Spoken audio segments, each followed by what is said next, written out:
We find now that compared to 1950, graduates has decreased from almost 2,000 a year to only 6.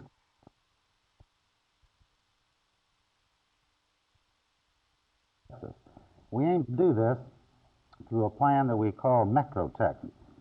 And there are a large number of educational institutions.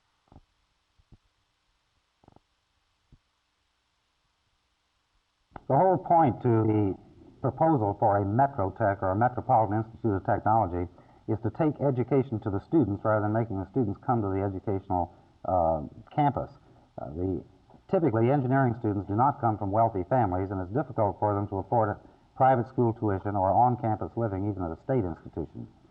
Consequently, by bringing the educational resource to the student, wherever he may be, throughout this whole 3,000 square mile area, we believe that we'll increase the pool of students and thereby increase the number of engineering graduates. Through this process, we believe that we will reach a large number of people who've been deprived of educational opportunity up to this point in time. We'll offer the first 2 years to anybody who wants to participate, schools and industry. We will continue to make upper division courses, that is junior and senior level courses, available to anybody who asks for these courses. Now, they could use these in either of two ways.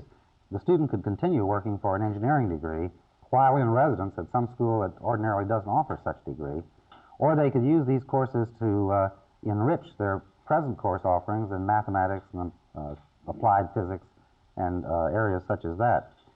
Or the man could take it in industry, and by remaining in industry, continuing on his job, he could complete most of his degree requirements without ever actually having to set foot on the campus.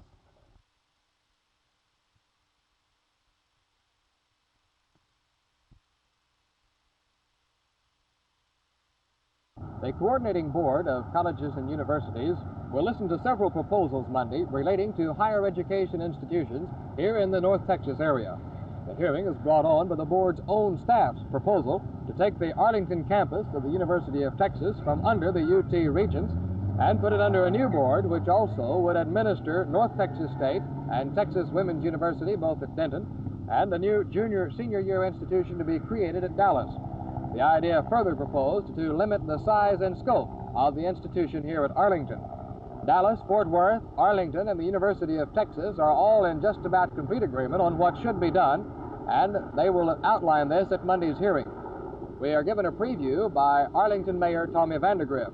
We believe that the role and scope of the University of Texas at Arlington will best be served by remaining within the University of Texas system. We think that there must be no limitation either as to enrollment or as to degree offerings upon UTA. We further believe that any new educational institutions of four-year college level or more that the coordinating board or the legislature deems needed in the Dallas-Tarrant County area should be placed in the University of Texas system to make certain of maximum coordination. We support the regents of the university system in thinking that the Southwest Center for Advanced Studies should come into the university system. It can make a real contribution to higher education in our region. And we think that the state and the private educational institutions should be allowed to contract with each other so that we can combine forces and meet the educational needs of our region. The idea mentioned by Vandergrift to put the now private Southwest Center for Advanced Studies at Richardson under the University of Texas will probably spark additional controversy. A coordinating board will settle on its recommendation, as will opposing factions, and all will go to the 1969 legislature for a final decision on what, if any, changes are to be made. This is Roger McDonald, Channel 8 News.